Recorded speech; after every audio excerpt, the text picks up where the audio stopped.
Ayan, so tapos na po ang paglalatag natin ng ating steel deck. Tingnan natin ang shoring ng ating steel deck. Ayan. Okay.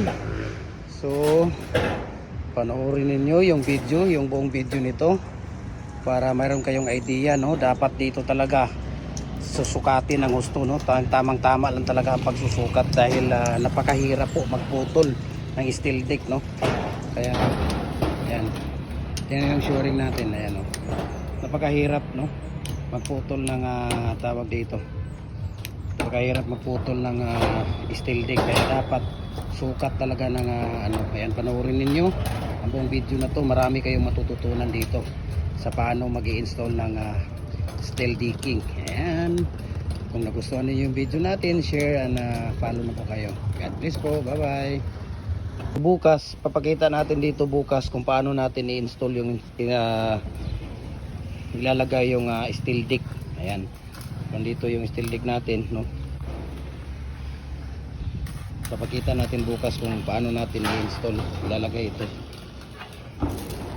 Hindi pa natin maano, nagwe-welding pa sila, ayan, no, sa mga kanto. Okay. So, papakita din po natin yung ating ilalim ng steel deck, no. Ayan. Makikita ninyo yan, dapat nakalatag lahat, no. Ano, kailangan nakasangga siya doon sa ating 2x3 para mas matibay. Ayan, no. Makikita ninyo, mas matibay siya, no. So ito yung ilalim ng ating steel decking natin. Ayan. So dapat, ayan, yan ang ilalim ng ano natin.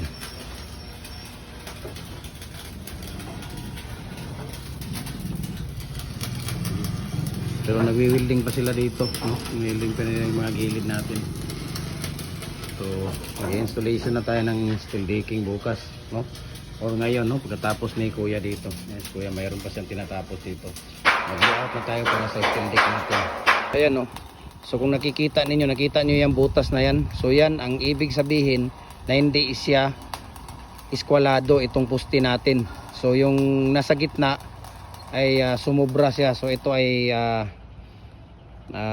siguro dagdagan na lang natin yung ano dyan, no? Kasi magpapakain tayo ng 2 inches dito, no, papunta sa gilid. Tapos doon ay ano na lang natin yun, tawag dito, lagyan na lang natin ng steel deck doon, no, dahil makulang tayo sa ano natin. Yan, no? So ibig sabihin hindi siya iskulado, no. Yan.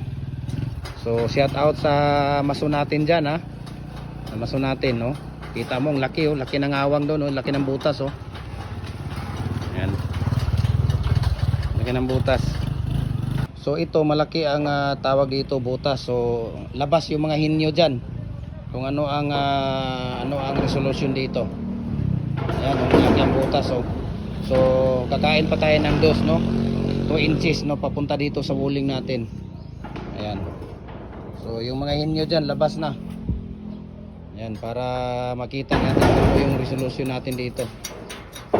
So dahil mataas ang sukat, so kailangan natin putulan yung steel deck natin. Ayan, sige Kuya. Okay.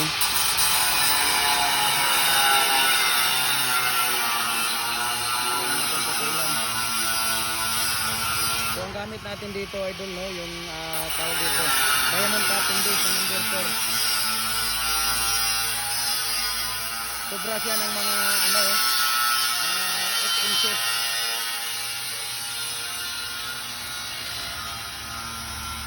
So pinapatulan natin ng 2 inches para doon sa padikit ng uling natin. So yan, malaking butas. Dahil ayan, shout out sa mga mason dyan, no. Kikita niyo yung 2 inches na yan, yun ang hihilain natin. Hihilain. Kuya, dito ka, doon ako sa kabila, ha, para ihila natin. So naikabit na natin yung tawag dito, yung tatlo, no. Yan, kung nakikita ninyo, naikabit na natin. So dito, dahil hindi iskulado yung lupa natin, kaya mayroon siyang awang dito, ano. Okay, nakikita ninyo yan. Papatakbo tayo ng walling dito. Lublak tayo dito. Takbo tayo dito ng lublak. Sa kilid, no? Sa kilid. Punta dun. Ayan.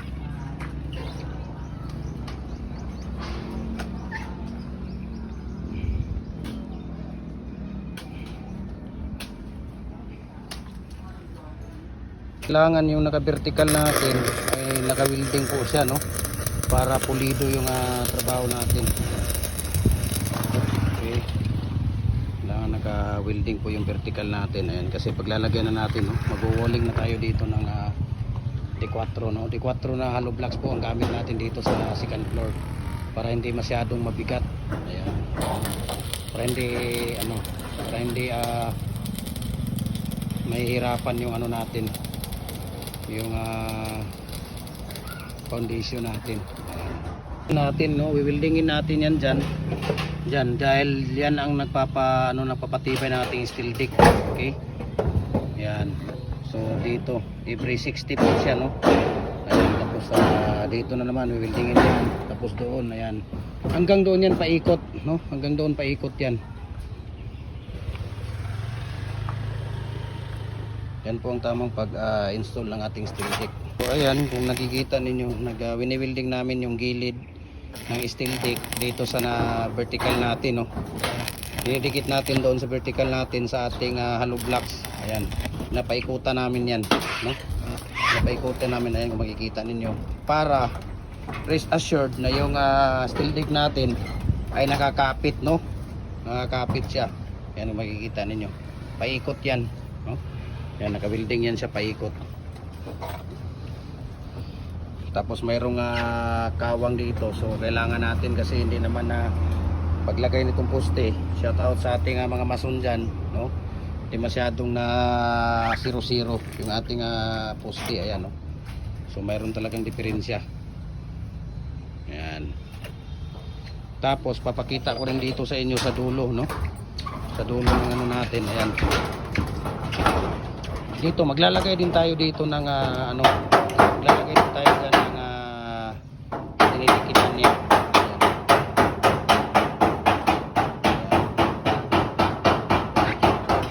Tapos dito sa kabila, makikita ninyo, mapapansin ninyo dito,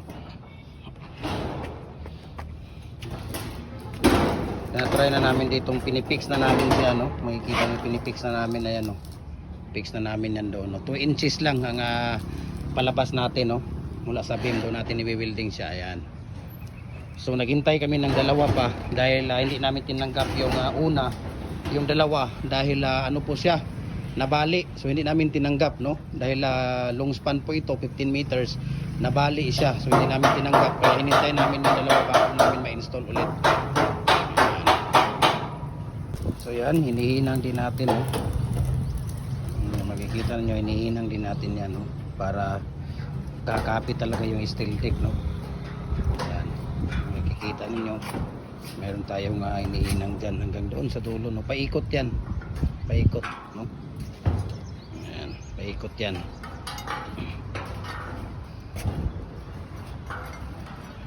Paikot yan dyan, yan, paikot yan doon.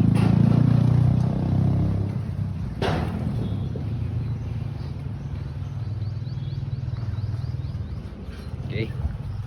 So, kailangan natin may support, no? Mayroong welding diyan sa gilid para matibay yung steel deck natin. Ila. Mingo. Sila yan, nakahuli siya ng ibon, no? Ila. Ila. Ila.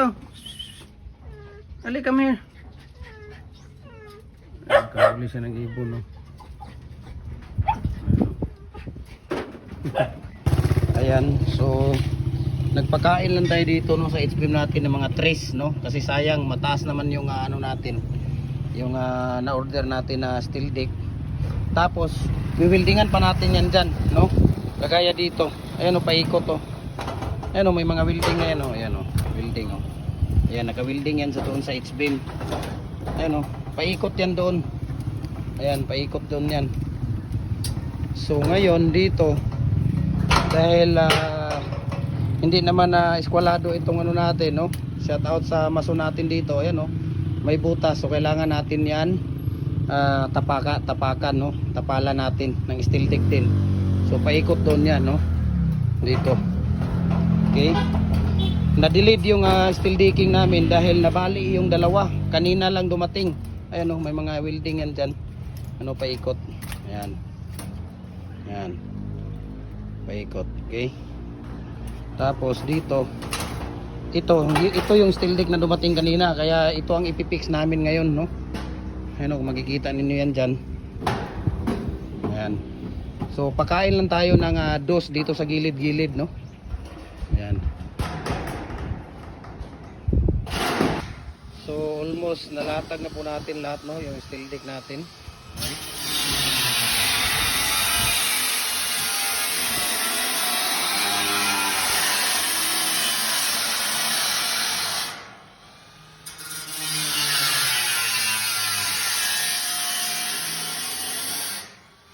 So yung hindi na natin nalagyan, dito na lang, no?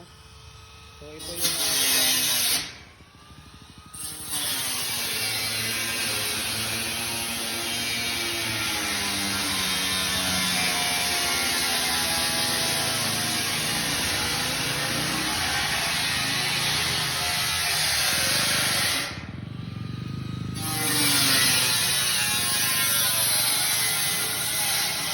So naipasok na natin lahat, no? Nilagay na natin lahat yung ating steel deck.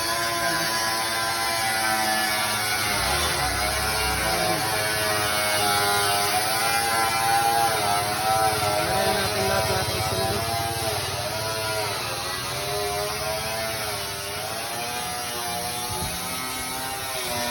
Na, maniyod to ta! Tapos na yung ano natin, no, yung steel decking natin, no, paglalatag. At kailangan talaga sukatan ng husto, no. Leksyon po ito, no. Reference po natin, experience po ito, na dapat sukatan ng husto, no. Dapat tamang-tama lang kasi mahirap mag-cutting ng steel deck lalo na pag makapal, no. Ayan. So tapos na tayo. Ayan, so magmamating na tayo dito. Mating na tayo para sa ating tawag dito, sa ating slab sa flooring, no? Ayan, so tapos na po siya, makikita ninyo. So ano na po kami. Ayan, nakalagay na rin po yung electrical namin dyan, no? Nakaabang na po yung mga ilaw natin. Ayan, tapos dito sa kabila mayroon na rin. Ayan, papunta doon.